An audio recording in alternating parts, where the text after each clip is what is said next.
Hey, Shalom Akim.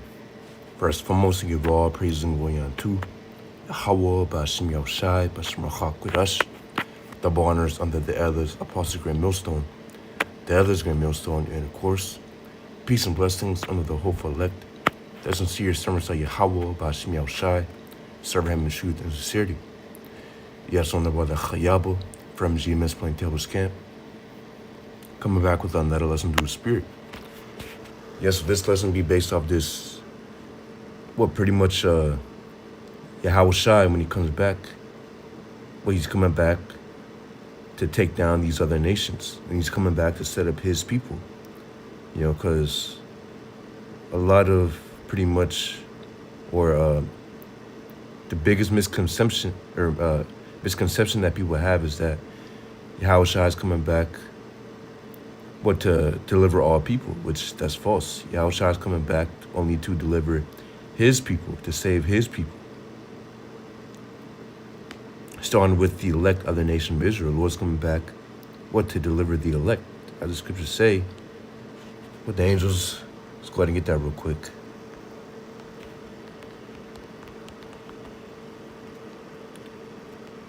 This is Matthew chapter 24. 30, it says, "And then shall appear the sign of the Son of Man in heaven, and then shall all the tribes of the earth mourn. And they shall see the Son of Man coming in the clouds of heaven with power and great glory." Yeah, so if all the tribes of the earth are going to mourn, what does that mean? If everybody was going to be saved, then why shouldn't everybody be happy? No, because not everybody, first and foremost, not everybody will be saved. And anyways, not everybody truly wants the Messiah to come back. Because once Yahawashi comes back, that marks the 100% end of this world. When I say this world, I'm meaning this current era that we're in, of Esau, Edom, the so-called white man ruling in his power. Yahawashi's kingdom beginning. The world of Jacob beginning. As scriptures say, for Esau is the end of the world, and Jacob is the beginning of it that followeth. Meaning, so we are at the end of Esau's era, and it's going to fully 100% end once Yahawashi comes back to establish his rulership, take down these other nations, and establish his rulership. Because Yahawashi is coming back in the midst of World War III, when Babylon the Great, which is America, will be destroyed. It says, verse 31, "And he shall send his angels with the sound of a great with the great sound of a trumpet. And they shall gather together his elect from the four winds, from one end of heaven to the other." Exactly. So Yahawashi is going to send back his angels to gather his elect. Which Yahawashi is going to come back. Yes, and then it says, "And they shall see the Son of Man coming in the clouds of heaven with power and great glory." Yeah, because Yahawashi is coming back in a massive chariot, and also his angels are going to be piloting their own chariots, to deliver the elect, the so-called UFOs. The scriptures say how we're going to be called up into the heavens, pretty much when I say heavens, meaning literally up into the skies, because the chariots are going to be flying, and again, they're going to be shooting down the tractor beams. Again, these movie directors, these people who put these so-called UFOs in their movies, they don't just get these ideas from nowhere. No, they get it literally from the chariots, because that's exactly what the chariots do. When you read the scriptures about the appearance of of the chariots, of the Lord's chariots, they literally match the same description as a so-called UFO. So we know that those so-called UFOs that fly in the sky, they're able to do supernatural things. That's 100% impossible according to the laws of physics, Esau's physics. But we know that those are extraterrestrial heavenly forces. These so-called UFOs. So it says, Revelation chapter 2 and 26, "And he that overcometh and keepeth my works unto the end, to him will I give power over the nations." And then it say, "To him will I unite," I'm going to unite him with all nations. No, power over the nations. When you get this word within the, when you go into the New Testament within the Hebrew, It'll say the Hebrew word mashal, which means to rule, to have dominion over.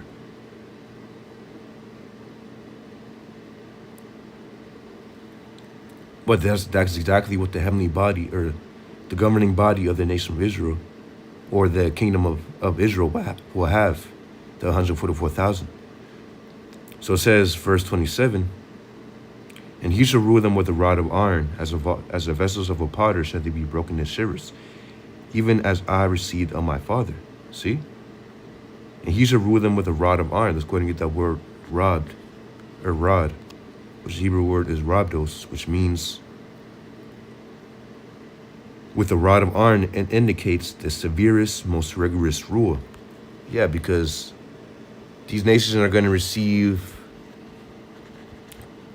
well, compared to what they've done unto us, it's going to be way much greater compared to what we're going to do unto them.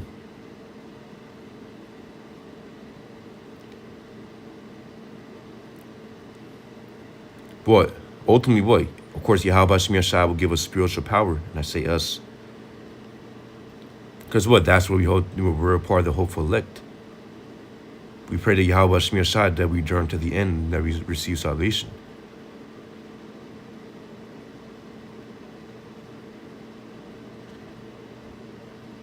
So yeah, of course, if we endure unto the end, then what? Of course, Yahawashi will change our bodies. We're going to receive the new perfect bodies.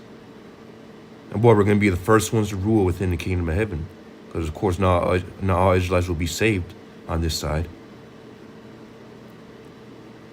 But, well, of course, the 2/3 of the nation of Israel who die on this side, they're going to come back within the kingdom of heaven under the seat of the elect. So it says, and yeah, of course, we hope to be a part of those. As brothers, of course, as prophets, we hope to be a part of the 144,000, the first fruits. Because the first fruits are going to receive the greatest reward. So it says, and he shall rule them with a rod of iron, as the vessels of a potter should be broken to shivers, even as I received of my father.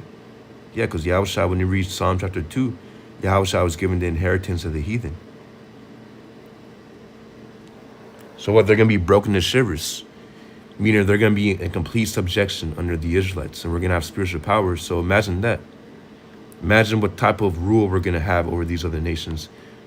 Once we become just like Superman.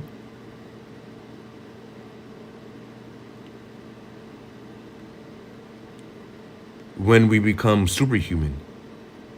And no, I'm not just talking about, Captain America level. No, I'm talking about Superman level.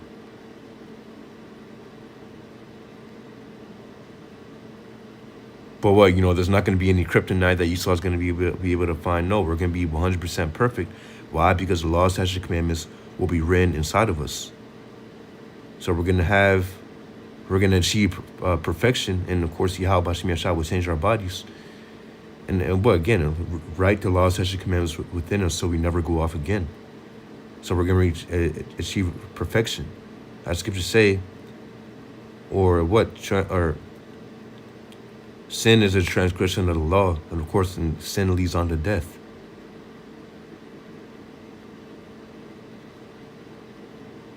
So the reason why, of course, we die is because we've sinned, but that's not going to happen anymore within the kingdom of heaven. Isaiah chapter 14. It says, "For Lord Yahweh will have mercy on Jacob, and will yet choose Israel. It says, and set them in their own land. And the strangers shall be joined with them, and they shall cleave to the house of Jacob." Yes, so Lord will have mercy on Jacob, and yet choose Israel. Not all nations, not Esau, not Ammon, not Moab, not Ishmael, not Ham, not Elam. No, only Israel. The Lord has only dealt with the Israelites, and that has never changed. The Lord will only save his people. It says to set them in their own land. Yeah, right now you have impostors dwelling in our land, which they call now the state of Israel, which does not represent the entire land of Israel that the Lord has promised unto, of course, unto his people. Abraham, Isaac, and Jacob. When you actually get to the land of Israel, is a much greater portion compared to the state of Israel today. It says, and the strangers shall be joined with them, and they shall cleave to the house of Jacob. Yeah. And the strangers being the Israelite foreigners. As the scriptures say, will be scattered amongst these other nations. You're going to have Israelites, as they dwell on those lands for generations, they, of course, eventually, you're most likely going to take the appearance of the heathen. And ultimately, we're all strangers, man, because we've all been separated. Of course, we all have been scattered, and we all, most of us, did not grow up within these laws, statutes, commandments, or slakia, within serving Yahweh or Yahweh B'Shem Yahawashi, having this truth. Of course, we didn't grow up having this truth, so that would make us spiritually Gentiles. But of course, we came back onto this truth. So now, we're out of that dry bone state. So it says, and they shall cleave to the house of Jacob. Yes, so the Lord's going to gather all Israelites from all, pretty much from all parts of the earth. And they're going to be, they're, of course, starting with the elect. The elect are going to be gathered of the nation of Israel among of course, all parts of the earth. They're going to be the first ones to rule within the kingdom of heaven. So that's the Lord's promise. It says, verse 2, and the people shall take them and bring them to their place. And the house of Israel shall possess them in the land of the Lord Yahweh for servants and handmaids. And they shall take them captives, whose captives they were, and they shall rule over their oppressors. See? So whatever they did unto us, we're going to do unto them. All of our oppressors, they're going to become oppressed under us. All of our captors, they're going to be captives under us. It says, verse 3, and it shall come to pass in the day that Lord Yahweh shall give thee rest from thy sorrow, and from thy fear, and from the hard bondage, wherein that thou wast made to serve. Yep, exactly. So we're going to receive rest from the sorrow. We've been in sorrow mainly since 1492, so-called Native Americans and Latinos being the northern kingdom of the nation of Israel, they fled, of course, onto the Americas during this Assyrian captivity. And of course, the 1619, the so-called Negroes being the southern kingdom of the nation of Israel, coming from West Africa, because they fled from the Roman persecution back in 70 AD. We all have been, of course, we've been conquered as a people, brought into slavery, ever since those periods. So and now it's a different type of slavery. Now we're slaves under the system. We're slaves under contracts. We're slaves under, we're slaves under the system, whether you have a corporate job or, what's subject to these, again, just this lifestyle that Esau has created, where you have to rely upon him and upon the government. So it says, verse 3 of Isaiah chapter 14, and shall come to pass in the day that Lord Yahweh shall give thee rest from thy sorrow and from thy fear and from the hard bondage wherein thou wast made to serve. Exactly.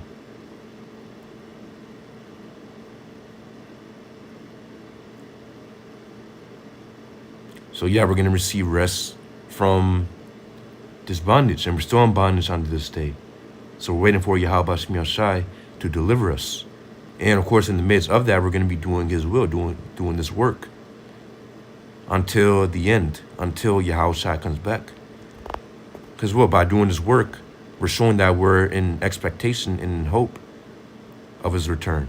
We're not just sitting idly and doing nothing. No, we're putting forth action and doing what the Lord told us to do. Because the Lord's only coming back to deliver those who keep his commandments, those who do his will, those who believe on him and 100% truth and sincerity.